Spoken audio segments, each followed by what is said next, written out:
Ya ayyuhalladzina amanu anfiqu min thayyibati ma kasabtum wa mimma akhrajna lakum minal al-ayat. Wa qala an-nabiyyu sallallahu alaihi wasallam ma naqasat malun min sadaqah rawahu at-Tirmidzi. Sadaqallah wa sadaqa rasulun nabiyul habibul karim walhamdulillahi rabbil alamin. Hadirin hadirat, shaimin shaimat, jamaah salat zuhur Masjid Baitul Talibin yang ada di Kementerian Pendidikan dan Kebudayaan yang dimuliakan oleh Allah Subhanahu wa taala. Alhamdulillah, nggak terasa kita sudah masuk bulan puasa. Hari keberapa ini hadirin hadirat? Wah, ini jawabannya variasi nih.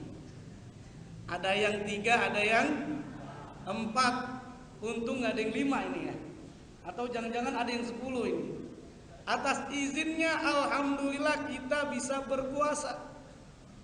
Oleh karenanya tema pada kesempatan kali ini yang akan kita bahas yaitu tentang puasa dan zakat. Sebelum nanti kita ulas zakat, kita coba renung kembali tentang puasa. Kalau kita bicara tentang puasa, sebetulnya ada pelajaran yang menarik saat kita berpuasa. Kita bisa bandingkan antara kita makan tidak puasa dengan makan yang saat kita berpuasa saat iftar. Kira-kira enakan mana kira-kira hadirin hadirat? Nikmatan mana saat kita buka puasa atau waktu yang biasa-biasa? Ternyata jawabannya kompak semuanya. Saat berpuasa itu terasa nikmat sekali.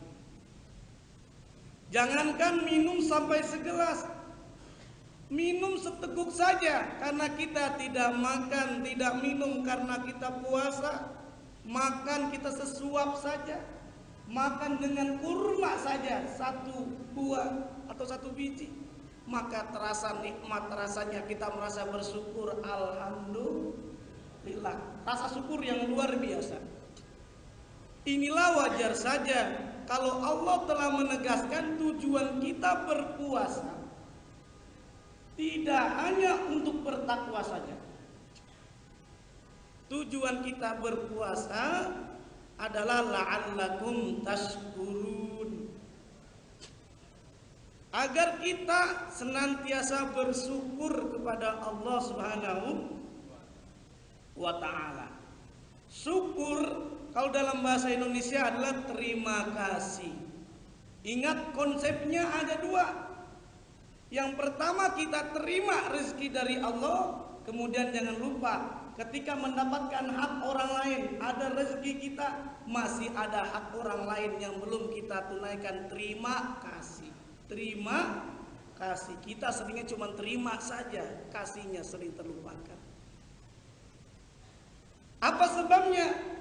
Karena di dalam surah Al-Ma'arij ayat 24 ayat 25 Allah telah tegaskan, ternyata di dalam harta kita, di dalam kekayaan kita ada hak orang lain. Wa fi amwalihim haqqun ma'lum lisaili wal mahrum. Ada hak orang lain yang wajib kita tunaikan kalau itu berupa zakat. Kalau kita lagi dalam keadaan paceklik, umpamanya bisnis gagal, penelitian belum beres-beres atau belum gol-gol dan lain sebagainya, bagaimana resep Islam menyuruh kita biar sukses?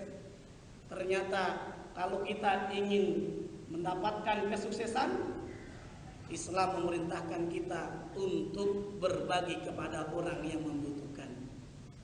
Sebagaimana Allah Subhanahu wa taala menegaskan dalam firman-Nya, "Wa man qudira 'alaihi rizqu falyunfik mimma atahullah." Sayaj'alallahu usri yusra, yang awalnya urusan kita susah, yang awalnya urusan kita sulit, maka menjadi mudah karena kita termasuk orang-orang yang bersyukur. Bukan hanya terima, tapi kita kasih dengan zakat, infak, sedekah, wakaf. Yang ini bernilai pahala di sisi Allah Subhanahu wa taala. Apalagi puasa. Ibadah puasa ini mengajarkan kita untuk senantiasa bertakwa, la'allakum tattaqun, agar kita bertakwa. Yuk bersama-sama kita simak surah ketiga, surah Ali Imran ayat 133 sampai ayat 135. Bagaimana kita saat berpuasa memperoleh derajat takwa? Tak lain, Allah telah menegaskan ada 3 amalan. Yang pertama, alladzina yunfikuna fis-sarra'i wad-dharra. Kalau kita ingin mendapatkan derajat takwa, sebagaimana dalam ayat 133 Allah telah tegaskan, nu'iddat lil muttaqin. Surga itu disiapkan untuk orang-orang yang bertakwa. Karena puasa tujuannya untuk bertakwa, ternyata kita senantiasa sangat dianjurkan untuk menginfakkan harta kita, bersedekah. Infak di dalam Al-Quran ada 2. Infak yang wajib ini namanya zakat. Infak yang sunnah yaitu infak yang seperti biasa sangat dianjurkan dalam Islam. Oleh karenanya kalau kita membahas zakat, istilah zakat di dalam Al-Quran menurut Dr. Fuad Abdul Baqi dalam kitabnya Al-Mu'jam li Al-Fadil Qur'anil Karim, kata-kata zakat di dalam Al-Quran ada 5 kata. Yang pertama, kata-kata lafaz zakat itu sendiri. Yang kedua adalah lafaz sedekah. Yang ketiga lafaz infak. Yang keempat hak. Yang kelima menggunakan redaksi hak yang itu bermakna zakat. Yang zakat Allah sandingkan beriringan. Ketika Allah perintahkan sholat, maka diperintahkan juga untuk zakat. Aqimus sholah wa atuz zakah. Berarti ada kewajiban untuk kita tunaikan. Yang kedua, menggunakan redaksi sodako. Di dalam surah At-Taubah surah 9 ayat 103 pun Allah menggunakan redaksi sodako. Khudh min amwalihim sodakotan tutahhiruhum wa tuzakkihim biha ila akhirih.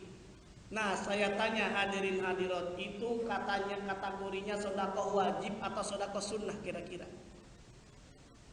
Ayat tadi sedekah wajib atau sedekah sunnah itu? Itu sedekah wajib yang bermakna ayat ini berbicara zakat, bukan sedekah yang biasa. Bahkan ditegaskan dalam ayat yang 60 ada 8 asnaf, 8 mustahik yang wajib mendapatkan bagian dari harta zakat. Hadirin hadirat shaimin shaimat yang dimuliakan oleh Allah Subhanahu wa taala, alladzina yunfikuna fis-sarra wad-dharra. Nah, kalau ayat yang tadi sebelumnya kita bacakan, surah Al-Imran ayat 134 ayat 135, dinyatakan infak dimaksud ternyata bukan infak yang wajib, bukan zakat, tetapi adalah sedekah. Yang sedekah sunnah yang namanya adalah infak yang sunnah. Tapi ingat, ternyata kalau kita ingin berinfak, kita ingin sedekah, tidak harus nunggu kaya raya. Dalam keadaan kere, dalam keadaan miskin, dalam keadaan paceklik, dalam keadaan bangkrut, kalau ingin sukses dengan bersedekah yang Allah telah tegaskan, alladzina yunfikuna fis-sarra wad-dharra wal kadhiminal ghaidh wal 'afina 'anil nas. Ternyata amalannya bukan hanya sedekah, beda. Puasa dengan zakat itu berbeda. Kalau kita beribadah puasa, maka manfaatnya bukan untuk orang lain, untuk diri kita sendiri. Kalau kita puasa, apa diantaranya? Orang yang berpuasa dia akan sehat. Hadis ini sangat masyhur, sumu tasihu, berpuasalah kalian, pasti kalian akan sehat. Ternyata orang barat meneliti, kok sampai ada orang yang berpuasa bisa menjadi sehat. Ternyata survei membuktikan, ada catatan yang menarik, orang yang berpuasa itu ternyata bisa berprestasi. Dia lakukan di Amerika Serikat, mahasiswa dilakukan uji coba kelompok A dan kelompok B. Saat melakukan ujian, kelompok A sangat dianjurkan untuk berpuasa terlebih dahulu sebelum dia ujian. Kelompok B silakan tidak berpuasa. Ternyata hasilnya sangat luar biasa. Bukan hanya menjadi sehat, tetapi dia jadi cerdas, jadi pinter. Hasilnya adalah nilai orang yang berpuasa. Mahasiswa yang berpuasa nilainya lebih tinggi dibanding mahasiswa yang tidak berpuasa. Mahasiswa yang tidak berpuasa nilainya di bawah angka 7, tetapi mereka yang puasa nilainya di atas rata-rata 7, 8 sampai 9. Ini yang sangat luar biasa sekali. Bahkan Al-Imam As-Syafi'i dalam usia 15 tahun itu sudah mengarang kitab yang fenomenal yang namanya kitab sehingga bisa disetarakan dengan ulama internasional, ulama yang usianya lebih senior. Ternyata ditanya oleh para ulama, apa yang menyebabkan dia menjadi pintar, apa yang menyebabkan dia bisa menorehkan karyanya yang luar biasa. Karena ternyata Imam As-Syafi'i melazimkan dia berpuasa. Sumu tasihu, berpuasalah kalian, pasti kalian akan sehat. Muhammad Dawahiri dari Mesir pun dia meneliti, ada catatan yang menarik. Orang yang berpuasa kulitnya itu menjadi halus, bahkan kekebalan tubuhnya itu semakin meningkat, terhindar dari penyakit. Karena sumber penyakit adalah perut. Oleh karenanya dia menyimpulkan seperti itu sangat luar biasa. Kalau ibu-ibunya, akhwatnya ingin wajahnya mulus, ingin wajahnya ceria, tidak perlu lagi ke salon, tidak perlu lagi ke spa, cukup berpuasa. Ini luar biasa sekali. Bahkan saya pernah membaca itu catatan di MUI. Ibu-ibu kan senangnya kadang-kadang berdandan, bersolek, karena biar supaya cantik dan lain sebagainya. Ada yang pakai make up, ada yang namanya make upnya merek apa Mirabella, ada yang pakai bedaknya namanya Pipa Peralon ya. Dan banyak sekali itu model-modelnya, pakai gincu mereknya beraneka ragam. Saya tercengang. Ada gincu yang beberapa tahun lalu diumumkan ada gincu yang terbuat dari minyak babi. Maka berhati-hatilah kaum ibu-ibu.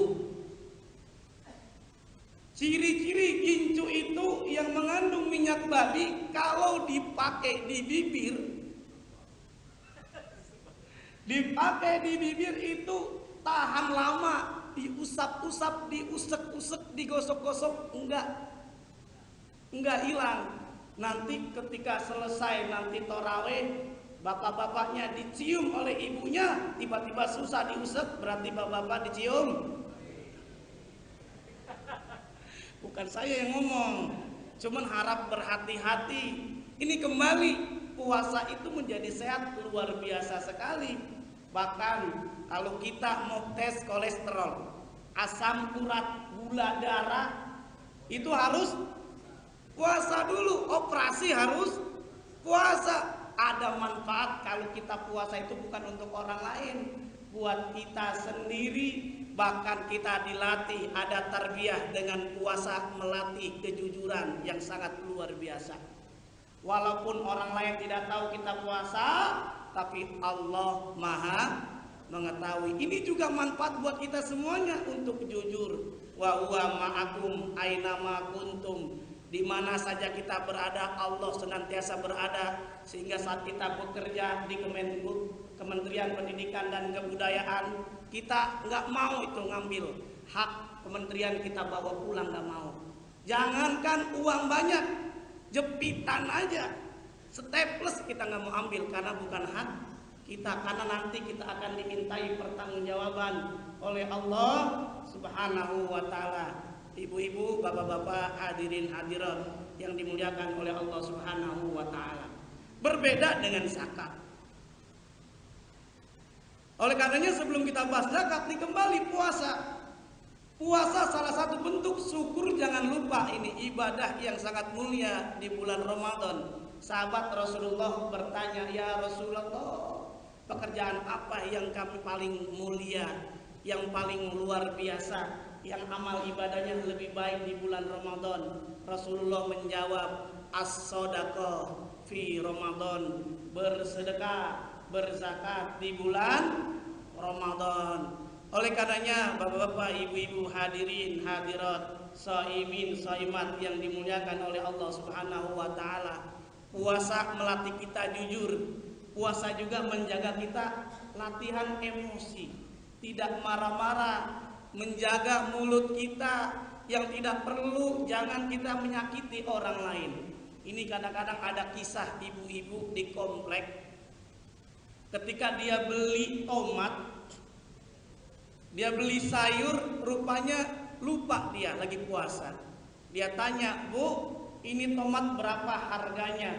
"Ini tomat harganya 3.000 rupiah." "Ya Allah Bu, ini tomat kecil seupil kayak gini 3.000 rupiah.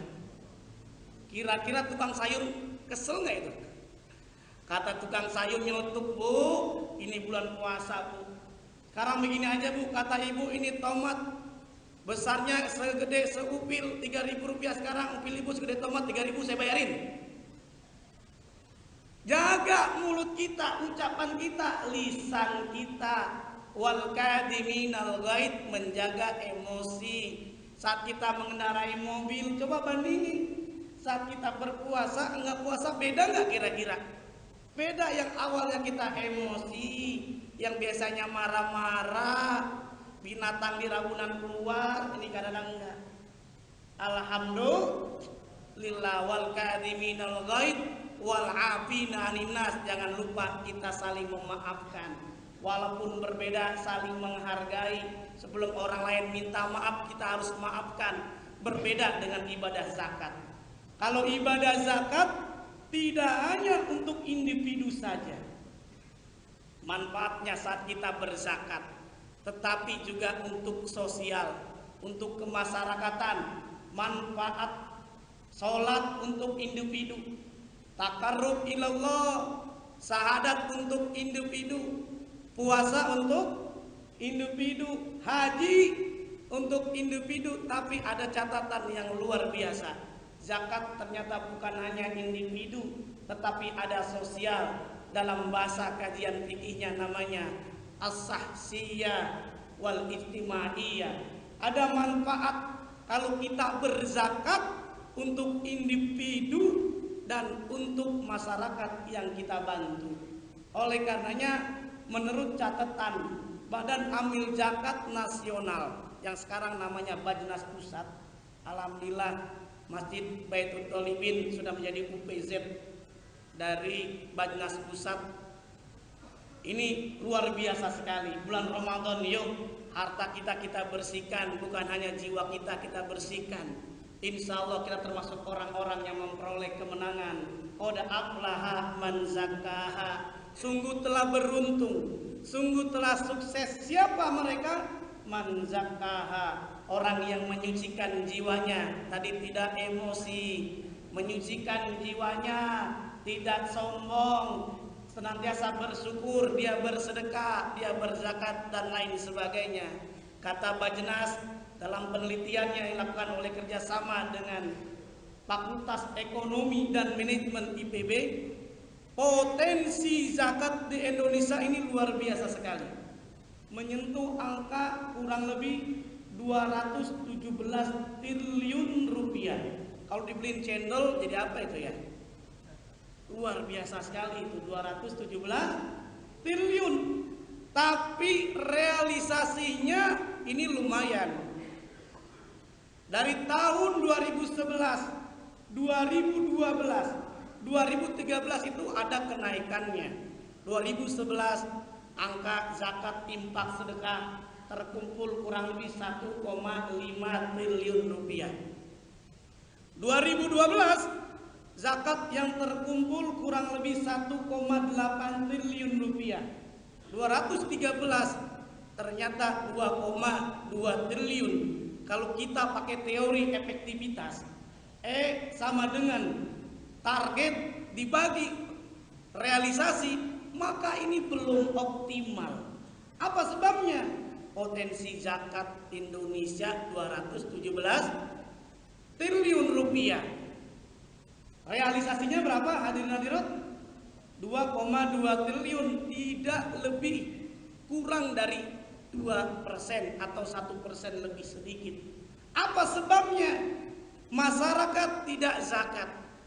Zakatnya lebih cenderung terkumpul 2,2 triliun. Ternyata ada banyak faktor yang perlu kita perhatikan, yang perlu kita simak, yang perlu kita sama-sama evaluasi bersama-sama. Apa sebabnya? Karena boleh jadi kita umat Islam memahami zakat hanya di bulan Ramadan saja. Zakat yang dipahami oleh umat Islam hanya zakat nafs saja, zakat fitri atau zakat fitrah saja. Padahal masih ada zakat yang lainnya, yaitu zakat mal. Oleh karenanya Ibnu Rus di dalam kitabnya Bidayatul Mujtahid, beliau menjelaskan zakat itu ada dua. Yang pertama zakatun nafsi, yang dikenal dengan oleh kita zakat fitrah atau zakat fitri. Kalau zakat fitri betul hanya ditunaikan di bulan Ramadan, sampai sebelum khatib turun dari mimbar, maka kita dianggap untuk menunaikan zakat. Berbeda dengan zakat mal. Oleh karenanya, kalau saat kita beribadah puasa di bulan Ramadan, nanti di awal bulan Syawal, umat Islam merayakan kegembiraannya dengan yang namanya Hari Raya Idul Fitri, ternyata berbeda dengan Hari Raya Idul Adha. Coba kita renungkan bersama-sama. Hari Raya Idul Fitri, umat Islam sebelum dia bergembira, maka sangat diwajibkan dulu dia menunaikan, menyucikan jiwanya. Zakatun nafs, dikeluarkan zakat fitrah 2,5 kg atau 3,5 liter, ya sesuai dengan harga pasaran. Kalau ada yang tentukan Rp25.000, bayar zakatnya. Hadirin, hadirat, shaimin, shaimat yang dimuliakan oleh Allah Subhanahu wa taala. Sehingga ketika zakat fitrah, zakat fitri yang dikumpulkan memang wajib dihabiskan sebelum khatib turun dari mimbar, lebih cenderung adalah konsumtif untuk zakat fitri. Zakat fitri umat Islam di Indonesia membayarnya, ada yang menggunakan dengan beras, ada yang menggunakan dengan uang. Berarti keberpihakan umat Islam, keberpihakan ajaran Islam luar biasa sekali. Yang dibutuhkan oleh kaum miskin, du'afa, diantaranya adalah dia makan, yaitu beras. Islam berpihak membantu umat Islam yang mereka sangat membutuhkan. Apalagi ditambah dengan zakat yang mal, yang tidak hanya untuk konsumtif, untuk dimakan, buat dia bisa makan, minum, beli pakaian dan lain sebagainya, bahkan zakat mal bisa digunakan untuk produktif. Wajar saja kalau dalam surah At-Taubah ayat 60 Allah telah menegaskan innamas shadaqatu lil fuqara'i wal masakin ila akhirih. Nah, itu ada kata-kata sesungguhnya distribusi zakat hanya diberikan kepada 8 asnaf fakir miskin dan seterusnya. Ada kata-kata lam. Lam menurut Profesor Kiai Jadiddin Hafidzuddin dalam berbagai bukunya, dalam berbagai tulisannya beliau menyatakan lam di dalam surah At-Taubah itu ada 2 makna. Yang pertama lam lit tamlik. Yang kedua lam lil manfaah. Apa makna lam lit tamlik? Yaitu dalam distribusi zakat maka sangat dianjurkan konsumtif, terutama zakat fitri. Tapi kalau zakat mal ternyata tidak harus untuk dikonsumsikan, bisa untuk diberdayakan, bisa untuk modal usaha, untuk beasiswa, untuk penelitian, untuk kemaslahatan umat dan lain sebagainya. Lamnya namanya bukan lit tamlik, tapi lamnya lil manfaah, untuk dimanfaatkan, dana bergulir dan lain sebagainya. Hadirin hadirat shaimin shaimat yang dimuliakan oleh Allah Subhanahu wa taala. Oleh karenanya yang kedua adalah zakat mal. Mal bahasa Arabnya artinya harta. Orang yang memiliki harta namanya sahibul mal. Orang yang memiliki harta. Orang yang memiliki mal berarti sahibul mal. Sahibul mal, orang yang memiliki harta. Zakat mal ada kajiannya. Di dalam kitab klasik para ulama mutaqaddimin menjelaskan zakat mal ada 5. Yang pertama emas, perak, pertanian, apalagi Pak? Peternakan, perdagangan, rikas. Tapi ingat hadirin hadirat yang dimuliakan oleh Allah Subhanahu wa taala, perkembangan ekonomi modern, karena umat Islam banyak mereka tidak lagi beternak, banyak jasa, banyak pendapatan yang dia lakukan. Mengikuti perkembangan ekonomi modern, maka ada perkembangan zakat. Tidak hanya yang 5 tapi berkembang. Ada yang kita mengenal istilah zakat profesi, ada yang namanya zakat tabungan, ada yang namanya zakat saham dan lain sebagainya. Oleh karenanya zakat mal dibagi menjadi 2 kategori. Yang pertama zakat mal at-tafsiliyah. Zakat mal yang secara rinci udah dicontohkan, udah dipraktekkan oleh Rasulullah, oleh para sahabat yang tadi telah disebutkan 5 objek zakat. Al-amwal az-zakawiyah. Tapi ada perkembangan berikutnya, yaitu bukan hanya at-tafsiliyah. Yang kedua zakat mal al-ijmaliyah. Zakat harta yang bersifat global, yang mengikuti perkembangan sektor ekonomi modern.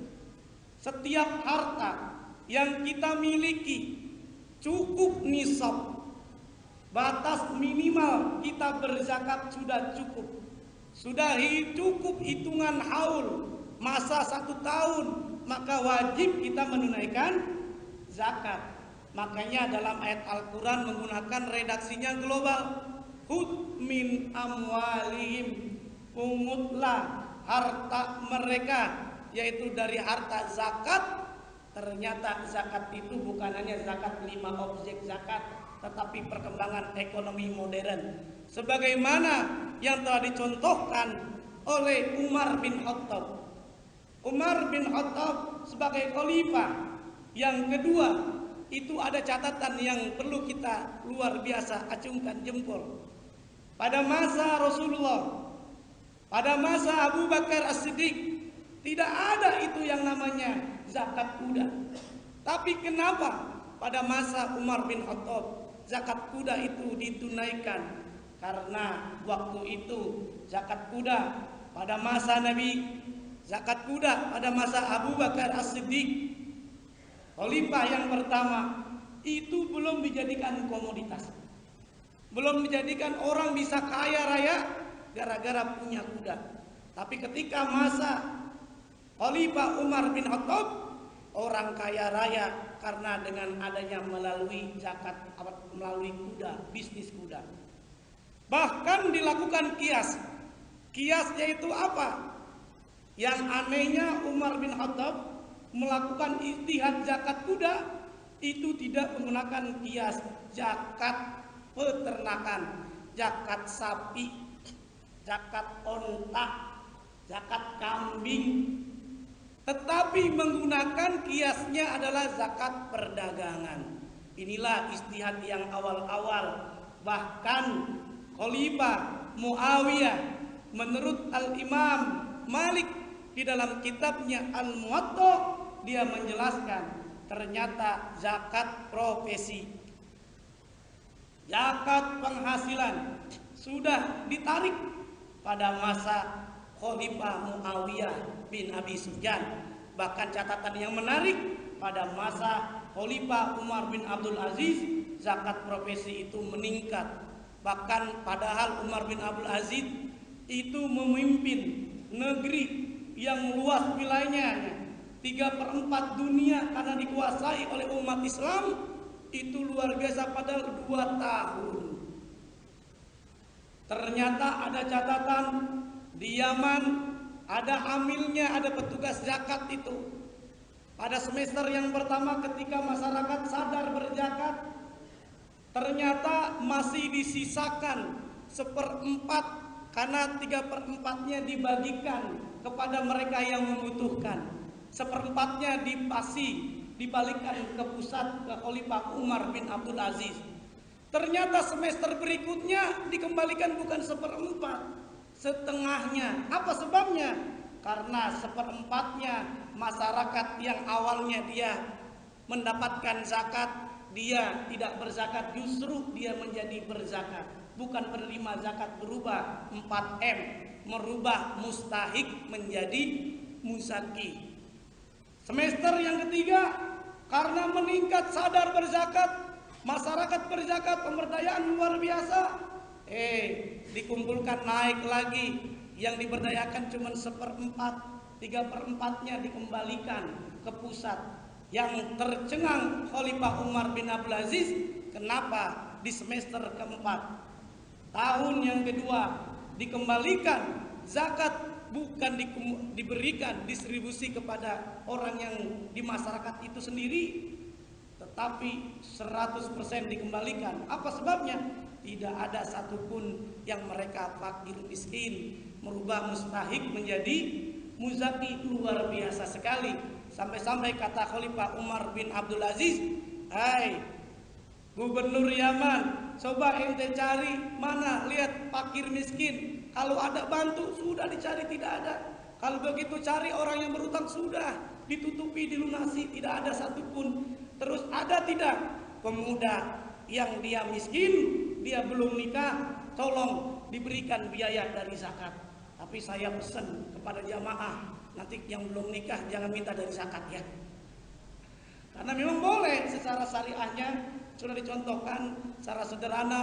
Ini luar biasa sekali. Semoga momentum yang mulia ini di ibadah bulan Ramadan ini, yuk bersama-sama kita senantiasa ingatkan zakat tidak hanya di bulan Ramadan, bukan hanya zakat fitri, tapi ada zakat-zakat yang lainnya. Kalau zakat pertanian, kita panen tahun lalu setahun berapa kali ibu-ibu bapak-bapak panen? Setahun? Dulu setahun sekali. Sekarang setahun 3 kali, sesuai dengan surah Al-An'am ayat 141. Wa atu haqqahu yauma hasodi, dan tunaikanlah hak orang lain dengan zakat waktu panen. Kalau pertanian panennya setahun berapa kali? 3 kali. Kalau PNS, pekerja karyawan, panennya berapa tahun sekali? Setahun 12 kali. Inilah yang mudah-mudahan ada manfaatnya buat kita semuanya.